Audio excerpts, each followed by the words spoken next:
Ndabaramuze ngenda bashimira kuziba ibyacu temwe mwese mudahesha gukurikirana ibiganiro cya kuri TV yacu no munsi tugiye kugaruka gutuntu n'utundi twerekeye urutonde rw'abantu batanu bakomeye cyane kw'isi mu bamahera cyangwa urutonde rw'abakire batanu kw'isi. Nuko twamenye yuko kw'isi habaho abakozi n'abakora, ivyo rero bisigura yuko umukozi nyene yamari mutoyi mu gihe umukoresha nawe usanga ari we yibitse amafaranga menshi. Rero no kubwira wewe uje ubwa mbere uburagira subscribe kuri channel YouTube yacu kugira ngo ejo hazaza uzabe uwa mbere mu kuronka video nkizi ubwa mbere. No kubwira yuko ku mwanya wa gatanu tuwasanga uno mukire nyiri Facebook ari we Mark Zuckerberg, umwe mu bantu badasanzwe cyane. Muzi yuko yavutse ku itariki 14 z'ukwezi kwa gatanu 1984, numwe muri batanu ba mbere bakiri batoyi mu bantu bafise amafaranga.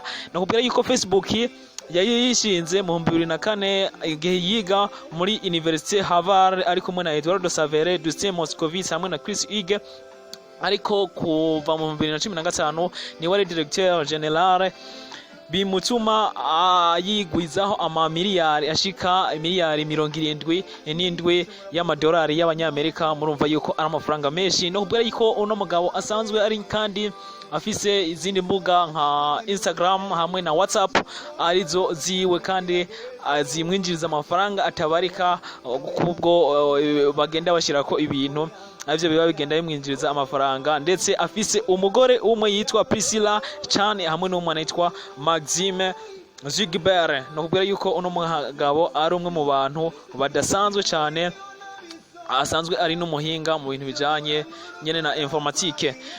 Ku mwanya rero wa kane tuhasanga Warren Buffett, numwe mu bantu badasanzwe mu investisseurs bakomeye, aho kwishirahamwe giwe Berkshire Hathaway rimufasha kuba afise amamiliyari ashika 86.9 z'amadolari y'abanyamerika. No kubwira yuko yavutse mu 1930 akaba yaravukiye ahitwa Omaha.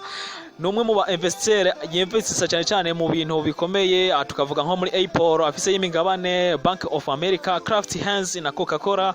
Murumva yuko ari umwe mu bantu badasanzwe, kandi afise n'ikinyamakuru citwa American Express. Numwe rero mu bantu badasanzwe. No kubwira yuko umutungo wiwe yatanguje amafaranga nkuko tubisoma ahana hariya amadolari ashika 100, ariko no munsi mwumva amafaranga ageze ko. Ku mwanya wa gatatu tuhasanga Bernard Arnault no mu France.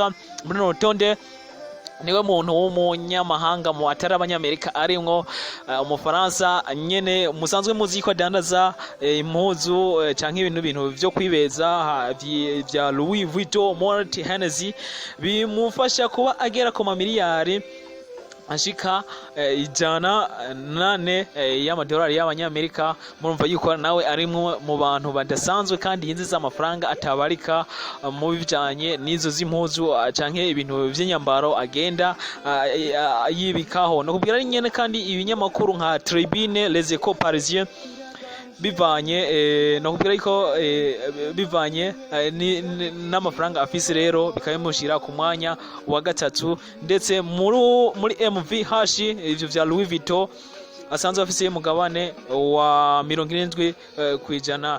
Ku mwanya rero wa gatatu tuwasanga ku mwanya wa kabiri tuwasanga umwe mu bantu namwe mutera musanzwe mwibagiye yitwa Bill Gates. Ku mazina yiwe yitwa Bill Harry Gates, yibitseho amamiliyari ashika 111. Yaravutse tariki 28 z'ukwa 10 1955. Ni nyene Facebook ni nyene Microsoft yayishinze mu gihe yari yibitiye imyaka 20 gusa 1955. Ndetse bivanye na Windows canke se na bintu vy'ama computer agenda akora bimushira kuri uno mwanya. Asanzwe afise n'umuryango ufasha imbabare ari wo Gates Family, aho bari kumwe na Melinda nawe agenda afasha bamwe na bariya. Ku mwanya rero wa mbere tuhasanga umwe mu bantu badasanzwe nyene Amazon ari we Jeff Bezos. No kubera ko Jeff Bezos mu kino kibanza ca mbere gezo gitakaza kijamwo uno mugabo Bill Gates mu minsi mike yiheze, kubera yuko habaye kugabana n'umugore wiwe Mackenzie Bezos, bivuye yuko bari washwanye, bivuye yuko yamuciye inyuma. No kubwira yuko ino Amazon asanzwe ayoboye hamwe na Blue Origin, tutibagiye n'ikinyamakuru Washington Post. Amazon yishinze mu 2000 2013 Blue Origin 2015 bimufasha kuba yigwizaho amafaranga atabarika. Nakubwira yuko Blue Origin nago ari ikintu kijejwe kurunika amasatelite kuba kiri abantu na hariya. Uyu rero akaba ari umwe mu bantu badasanzwe. Ku mazina yiwe y'ukuri yitwa Jeffrey Preston Jogson. Mufasha kuba yigwizaho amafaranga atabarika. We nagusabe wowe uje ubwa mbere, ndagusabe kondi wongere subscribe kugira ngo uzogumuronka amakuru nkaya.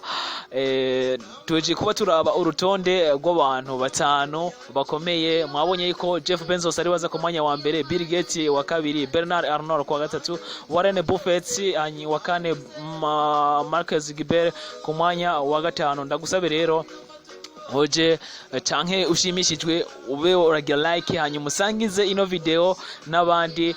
Thank you ko washoboye kubiraba. Thank you gose, Mana igushimire. Mugire